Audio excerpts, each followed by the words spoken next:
Nós temos um costume que todo ano nós organizar uma atividade, é viajar aqui um cultural. O último viagem na ano 2016. Todo ano tem algo outro, então é ano aqui nós invitar algum invitado para vir uma charla de 8 horas para 10 horas ainda e depois nós também temos o vegan popular.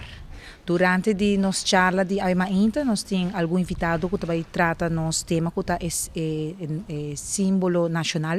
Nós temos himno, nós temos bandeira, nós temos também moneda.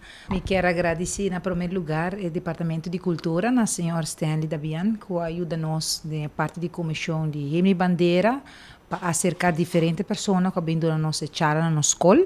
Nós temos a senhora Maybelline Arens Cruz, que toca o tema de himno, de bandeira da senhora Atan Lee. Nós também temos para a moneda, senhor Evelino Fingal. Para Aruba BirdLife Conservation, nós também temos senhorita Anoa Gogorsa. Também nós também temos Robo Chandor, que bem explica tocando de tumba, a origem de tumba. Nós também temos uma ação de quaresma, também uma fundação bem papo tocante, com também escapa e besina, especialmente e cachonan, o tribacaia, e assim nós coletar 330 florim para nós por adunar e mais ainda aqui.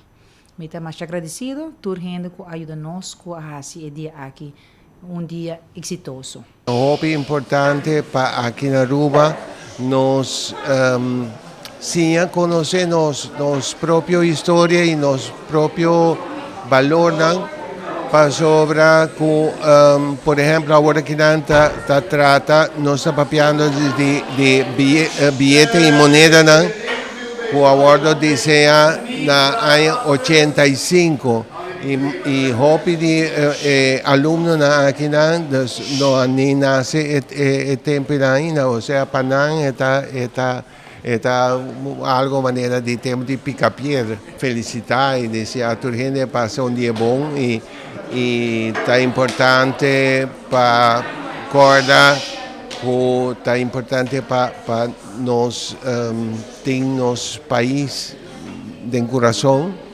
e nossos costumes e nossa cultura está hobby importante e sempre está sendo como mestre conhecer o passado para poder trabalhar para no futuro.